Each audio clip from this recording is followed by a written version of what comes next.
গল্পের শুরুতে একজন লোককে দেখানো হয় যিনি এক পতিতার সাথে দেখা করার জন্য একটা বিল্ডিং এর পাঁচতলায় যাচ্ছিল। তার চলার সাথে সাথেই বিল্ডিং এর একটা কম্পিউটারে তার সম্পর্কে অটোমেটিক টাইপিং হচ্ছিল।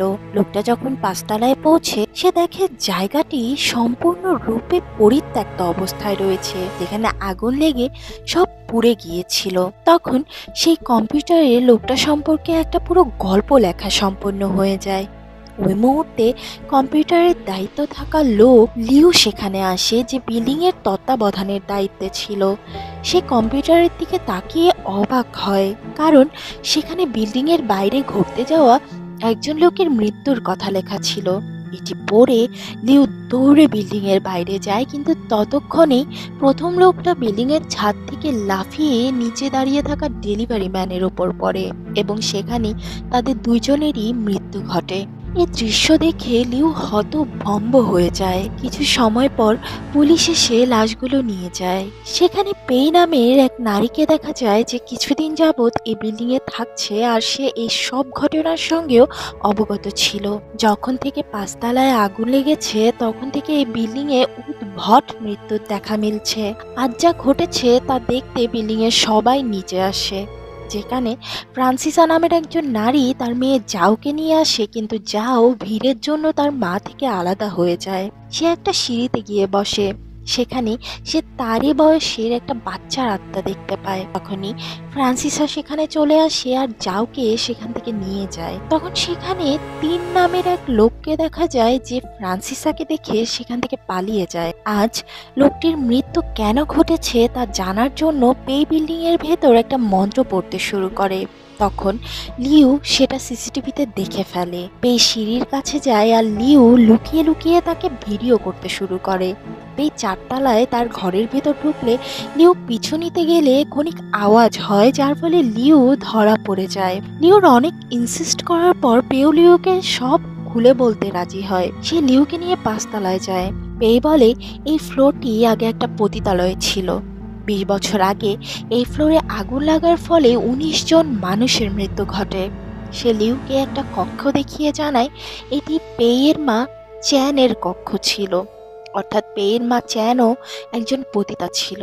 পেই তার মায়ের সাথে থাকতো না, কিন্তু চ্যান মাঝে মধ্যেই পেইয়ের সাথে দেখা করতে যেত। কিন্তু বেশিরভাগ সময়ই সন্ত্রাসীরা তার মায়ের পিছু নিত, কারণ চ্যানের স্বামী মারা যাওয়ার আগে এই সন্ত্রাসীদের কাছ থেকে অনেক ঋণ নিয়েছিল, যা এখন চ্যানকে পরিশোধ করতে হচ্ছিল, যার জন্য তাকে পতিতার কাজ করতে হচ্ছিল। সে তার মেয়ে পেইকে অনেক ভালোবাসতো আর মা মেয়ে দুজনের হাতেই একই রকম তিল ছিল। একদিন হঠাৎই সেই পতিতালয়ে আগুন লেগে যায়। মায়ের মৃত্যুতে পেই ভেঙে পড়ে, কিন্তু ইনভেস্টিগেশনে জানা যায় এই আগুন চ্যানের জন্যই লেগেছিল।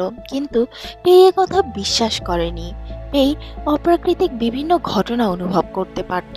তার গল্প বলার পরপরই তার অনুভব হতে থাকে যে সে বিল্ডিং এ ভুতুরে কিছু ঘটতে যাচ্ছে। পেই দৌড়ে যায় ঘটনা বোঝার জন্য। ফ্রান্সিসা হঠাৎ ঘুম থেকে জেগে তার মেয়ে জাওকে তার পাশে দেখতে পায় না। সে উঠে জাওকে আরেকটা কক্ষে দেখতে পায়। জাওয়ের ভেতর তখন সেই বাচ্চার আত্মা ঢুকে পড়ে, যার ফলে ফ্রান্সিসা ভয় পেয়ে যায়। সে ফ্রান্সিসাকে বলতে থাকে, তুমি আমার মা নও। তখনই ভেতরে চলে আসে পেই, আর সে তার মন্ত্র দ্বারা সেই আত্মাকে জাওয়ের শরীর থেকে বের করে দেয়। অন্যদিকে লিও অন্য একটা আওয়াজের পিছু করতে করতে পার্কিং এরিয়াতে গিয়ে দেখে এক নারী খালি বোতল সংগ্রহের কাজ করছে। পেই ফ্রান্সিসার ঘর থেকে বের হওয়ার সময় সেই বাচ্চার আত্মাকেও তার সাথে আসতে বলে। আত্মাটা তার পিছু পিছু বাইরে আসে। সে পেইকে জানায় যে সে তার মাকে খুঁজছে। পেই যে অদৃশ্য কিছুর সাথে কথা বলছিল এটা দূর থেকে ভিডিও রেকর্ড করছিল। বাচ্চাটির আত্মা পেইকে বলে তার মা সম্পর্কে, আর জানা যায় লিউ যেই নারীকে পার্কিং এ দেখেছিল সেই এই বাচ্চার মা। জানা যায় এই বাচ্চাটি 20 বছর আগে সে আগুনে পুড়ে মারা গিয়েছিল। আত্মাটি কিছু সময়ের জন্য পেয়ের শরীরকে বশ করে আর তার মায়ের সাথে দেখা করে, যার ফলে তারা উভয়েই অনেক খুশি হয়। এর ফলে আত্মাটি পৃথিবী থেকে মুক্ত হয়ে যায় আর সেই নারী পেইকে ধন্যবাদ জানায়। লিও অপারেটিং কক্ষে গিয়ে দেখে তার কম্পিউটারে আরো কিছু লেখা উঠে আছে, যেখানে লাল কাপড় পরিহিত এক নারীর কথা লেখা ছিল। অতীতের একটা দৃশ্য দেখানো হয়, যেখানে চ্যান আর তার এক পতিতা বেস্ট ফ্রেন্ড বাইচিকে দেখানো হয়। বাইচির হাত থেকে পড়ে চ্যানের দামি একটা চুড়ি ভেঙে যায়। কিন্তু রাগ না করে চ্যান একটা টুকরো নিজে রাখে আর আরেকটা টুকরো বাইচিকে দেয়। এর কিছু সময় পরই সেখানে আগুন লেগে যায়, আর এতে চ্যান এবং বাইচির সম্পৃক্ততা ছিল বলে মনে হয়। সবকিছুই পেয়ে তার স্বপ্নে দেখতে পায়, যার ফলে তার ঘুম ভেঙে যায়। সে মন্দিরে যায় প্রার্থনা করতে। সে মন্দিরের প্রধান চিয়াকে তার স্বপ্ন সম্পর্কে জানায় এবং তার জন্ম পত্রিকা দেখায়, যেখানে দেখে বোঝা যাচ্ছিল পেয়ের জীবনে দ্রুতই অনেক বড় কিছু ঘটতে যাচ্ছে। এখানে জানা যায় পেই সেই বিল্ডিং এর অলমোস্ট সকল আত্মাকেই মুক্তি পেতে সহায়তা করতে পেরেছে, দুজনের আত্মা ব্যতীত। সেখানের একটা আত্মা তার মায়ের, আর দ্বিতীয় আত্মাটি এখনো মিসিং রয়েছে। চিয়া পেয়ের হাতে একটা মালা বেঁধে দেয় যেন সে খারাপ অপশক্তি থেকে সুরক্ষিত থাকে। এরপর ইউনলি নামের এক মেয়েকে দেখানো হয়, যেও সেই বিল্ডিং এ থাকতো। তখনই সেই কম্পিউটারে ইউনলিকে নিয়ে লেখা হচ্ছিল যে ইউনলির ফ্ল্যাটের মালিক দ্রুতই তাকে ভাড়ার টাকার জন্য বিরক্ত করবে। ইউনলি লিফটে ঢোকার পর তার সাথে ঢুকে তিন, যে ফিস ফিস করে কিছু একটা বলছিল যাতে ইউনলি কিছুটা ভয় পেয়ে যায়। ইউনলি লিফট থেকে বের হয়ে ঘরের ভিতর ঢুকতে যাচ্ছিল, কিন্তু তখনই সেখানে চলে আসে তার অ্যাপার্টমেন্টের মালিক। সে ভাড়া চাইতে থাকে আর ইউনলির সাথে খারাপ আচরণ করতে শুরু করে। ইউনলি তখন সিসিটিভি ক্যামেরা দেখালে মালিক সেখান থেকে পালিয়ে যায়। ইউনলি সেখানে বসে কাঁদতে থাকে। তখনই তার কাছে লাল কাপড় পরা এক নারীর আত্মা আসে। মালিক তার গাড়িতে বসে চলেই যাচ্ছিল, কিন্তু তখনই সে ইউনলিকে সেখানে আসতে দেখে। সে গাড়ি থেকে বের হয়েছিল ইউনলির কাছে যাওয়ার জন্য, কিন্তু তখনই একটা গাড়ি এসে মালিককে হিট করে দেয়। ইউনলিকে দেখে বোঝা যায় সে সেই নারীর আত্মা দ্বারা পজেসড হয়ে আছে, অর্থাৎ সেই নারী মালিকের মতো পুরুষদের এক এক করে হত্যা করতে চাইছিল।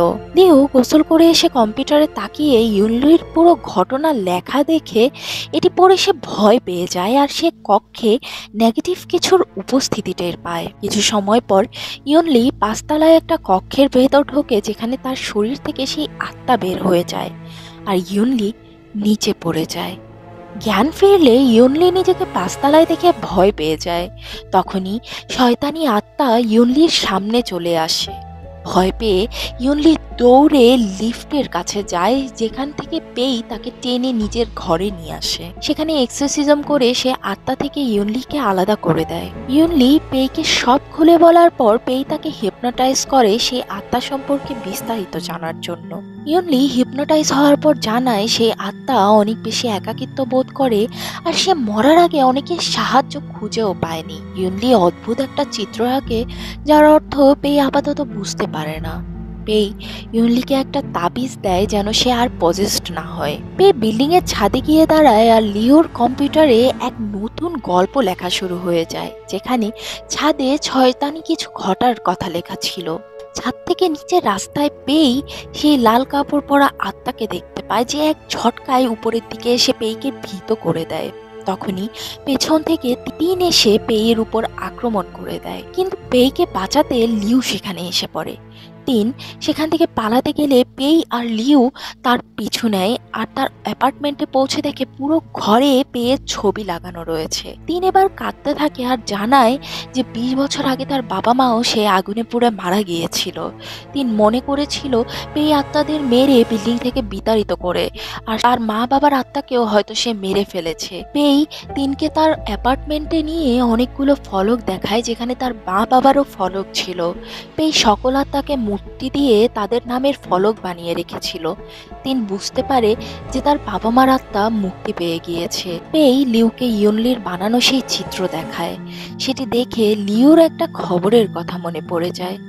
আগুন লাগার পর পুলিশ একটা লাশ ফ্রিজের ভেতরেও পেয়েছিল, অর্থাৎ আগুন লাগার আগেই তাকে হত্যা করে লাশ ফ্রিজের গিয়ে রাখা হয়েছিল।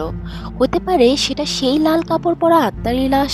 পুলিশ এটিকে ধামাচাপা দেওয়ার চেষ্টা করেছিল যেন আর কোনো নতুন কেস সলভ করতে না হয়, আর এই চিত্র এই ঘটনাকে বর্ণিত করে। তখনই লিউকে একটা আত্মা পজেস্ট করে, যার ফলে পেই ভয় পেয়ে যায়।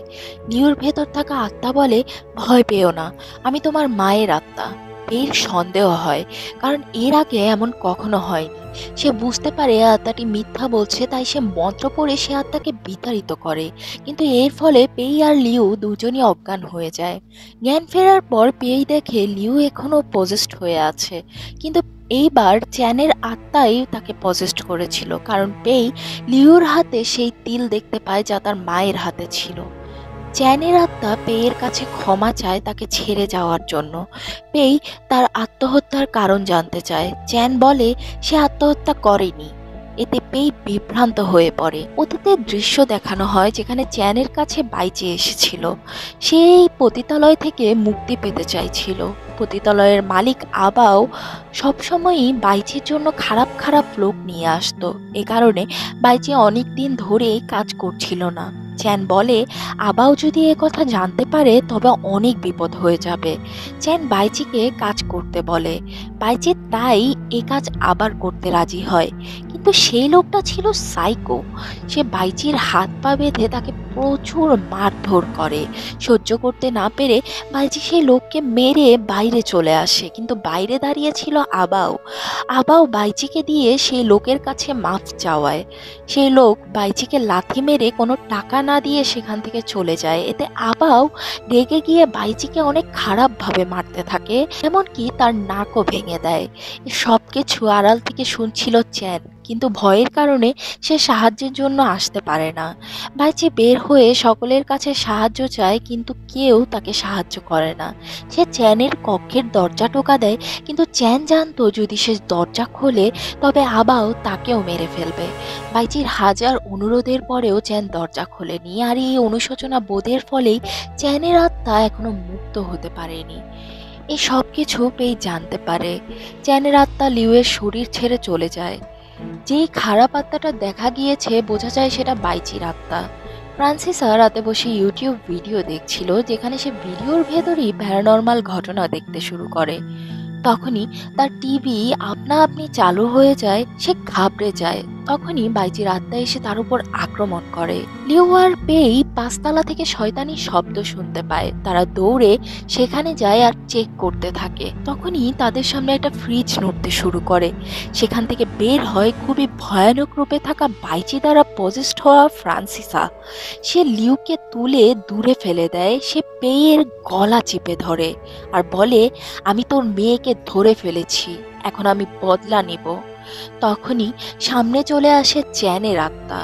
বাইচির আত্মা পেইকে ছেড়ে দিয়ে চ্যানের আত্মাকে আক্রমণ করে। পেই অজ্ঞান হয়ে যায়। সে চ্যানের আত্মাকে তার সাথে নরকে নিয়ে যেতে চাইছিল।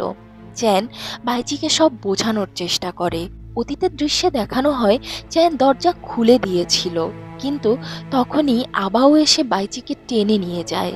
চ্যান তার বন্ধুকে বাঁচাতে পারছিল না। সেই অনুশোচনায় সে মদ খেতে থাকে যতক্ষণ না সে অজ্ঞান হয়ে যায়। অপরদিকে আবাও বাইচিকে এত মারে যে শেষ অবধি সে মৃত্যুবরণ করে। আবাও বাইচির লাশ একটা ফ্রিজে ঢুকিয়ে চোখ বন্ধ করে দেয়, কিন্তু তৎক্ষণাৎ বাইচির চোখ খুলে যায়।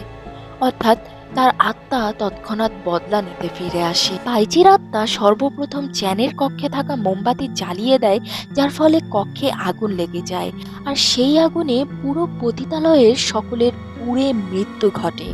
আর পাশের অ্যাপার্টমেন্টগুলোর কিছু মানুষও পুড়ে মারা যায়। চ্যান বাইচিকে মনে করিয়ে দেয় যে তাদের মারার মাধ্যমে বাইচি ইতিমধ্যেই তার বদলা নিয়ে ফেলেছিল, তাই পেইকে তার ছেড়ে দেওয়া উচিত। বাইচির আত্মা বুঝতে পারে চ্যান তাকে এজন্য সাহায্য করেনি কারণ সে তার মেয়েকে একা ফেলে রেখে মরতে চায়নি। বাইচি আর চ্যান একে অপরের কাছে ক্ষমা চায়। এর ফলে তাদের ভেতরের খারাপ শয়তানি বস্তুর ধ্বংস ঘটে আর তাদের আত্মা মুক্তি পেয়ে যায়। পেয়ের যখন জ্ঞান ফেরে সে হাতে একটা পাজলদের টুকরো দেখতে পায়, যেটা সে তার মায়ের সাথে ছোটবেলায় খেলতো। সেটি দেখে সে বুঝতে পারে যে এখন সব ঠিক হয়ে গেছে। সেই বিল্ডিং থেকে সব নেগেটিভিটি চলে যায়। আর এখানেই গল্পের সমাপ্তি ঘটে। এমনই আরও গল্প পেতে আমার চ্যানেলটি সাবস্ক্রাইব করতে ভুলবেন না।